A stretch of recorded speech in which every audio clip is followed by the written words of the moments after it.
À sa sortie de prison, la première chose qu'il veut faire, c'est aller voir sa fille. Mais le chauffeur clandestin qui le fait passer la frontière tente de lui extorquer plus d'argent. Where's the money? You've already been paid.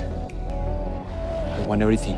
Le chauffeur a même un complice, à l'évidence, ce genre d'arnaque, ils l'ont déjà fait plus d'une fois. I don't think so.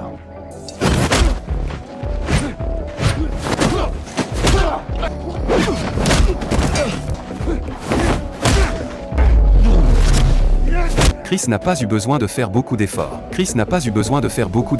Il s'est débarrassé sans difficulté de ces deux types cupides. Il ramasse les bagages par terre, récupère les clés dans la poche du chauffeur, et cette fois, il n'a même plus besoin de marcher. Il arrive dans la ville où se trouve sa fille et se cache à l'extérieur d'une villa. Peu après, la voiture transportant Lisa, la fille du caïd noir Vincent, quitte la villa. Une fois qu'il la voit s'éloigner, Chris se lance à sa poursuite, jusqu'en pleine rue. À un feu rouge, il aperçoit un sans-abri qui nettoie les vitres des voitures, et une idée lui traverse instantanément l'esprit. Alors, au feu suivant, il se déguise lui aussi en sans-abri et s'approche de leur voiture. Avec beaucoup d'aplomb, il se met à laver le pare-brise comme s'il avait fait ça toute sa vie. À l'intérieur, le garde du corps lui fait clairement signe que ce n'est pas nécessaire, mais Chris fait comme s'il ne voyait rien et continue ce qu'il fait. Une fois terminé, il frappe contre la vitre pour que le garde du corps le paie. Voyant que celui-ci ne réagit pas, il lève la main et arrache le rétroviseur de la voiture. Le garde du corps sort pour lui demander des comptes. Mierda!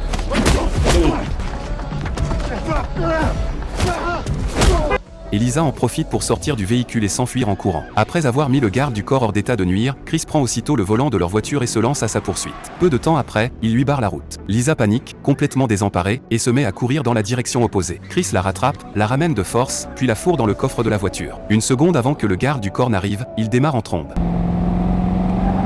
En apprenant que sa fille a été enlevée, Vincent entre dans une colère noire. Il n'arrive pas à imaginer qui peut avoir eu une telle audace, au point d'oser kidnapper sa fille. Mais la description vague du ravisseur donnée ensuite par le garde du corps le met encore plus hors de lui. Sans la moindre hésitation, il lui abat son bâton dessus avec violence.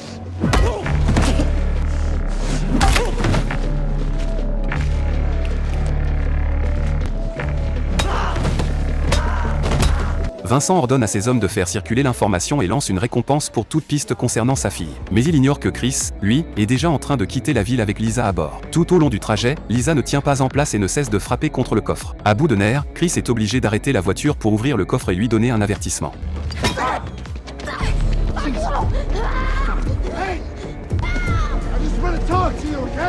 Tous les deux se poursuivent alors jusqu'au plus profond de la forêt. Chris lui explique qu'il ne lui veut aucun mal et qu'il veut simplement lui parler. Pour lui prouver qu'il dit la vérité, il sort même une photo. C'est une photo où l'on voit Lisa avec ses parents. En la voyant, Lisa est stupéfaite. Elle n'arrive pas à croire qu'un ami de ses parents puisse lui faire une chose pareille. Chris lui dit qu'il n'avait pas le choix. Your mother, she sent me here to come get you. Bullshit. My mother has been dead for 5 years. Your mother made me promise, if anything ever happened to her, that I would find you and I would come and take you away from Vicente. Mais malgré tout ce que Chris vient de lui dire, Lisa ne baisse toujours pas sa garde. Sans autre solution, il sort son arme et la lui tend. C'est sa manière de lui prouver sa sincérité. Mais Lisa ne croit absolument pas que l'arme soit chargée. Pull the trigger. Jesus Christ! Hey, you believe me now? Now get back in the car. Right now. À peine remontée dans la voiture, elle change d'avis et exige que Chris fasse immédiatement demi-tour pour la ramener, sinon elle tirera. Évidemment, Chris n'a aucune intention de faire ça, et il ne croit pas non plus que Lisa osera tirer. Mais cette fois, il s'est trompé, Lisa appuie vraiment sur la détente. Heureusement, il n'y a déjà plus de balles dans le chargeur, seul le percuteur claque dans le vide. Il tourne la tête vers elle et se met à lui hurler dessus. Lisa, elle non plus, ne se laisse pas faire et lui répond en criant. Dans l'habitacle étroit, l'atmosphère devient instantanément explosive. Et comme si cela ne suffisait pas, la voiture émet soudain l'alerte de carburant presque vide. Fou de rage, Chris abat violemment son poing sur le volant pour se défouler. Mais alors que Chris descend faire le plein, Lisa aperçoit au loin un groupe de personnes en train de réparer une voiture. Profitant de son inattention, elle ouvre brusquement la portière et s'enfuit en courant. Tout en courant, elle crie de toutes ses forces à l'aide. À peine Chris s'élance à sa poursuite qu'il se retrouve encerclé par la foule. Lisa court jusqu'à une cabine téléphonique. Elle veut prévenir son père pour qu'il vienne la sauver. Chris essaie désespérément de s'expliquer, mais personne ne croit à ses paroles. La bagarre est sur le point d'éclater.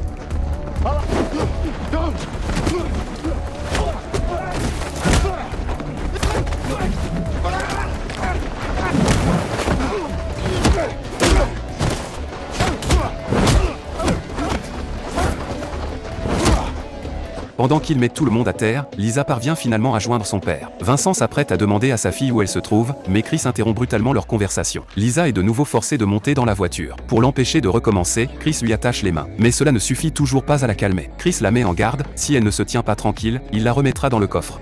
Who are you to tell me what to do, fuck? I'm your father!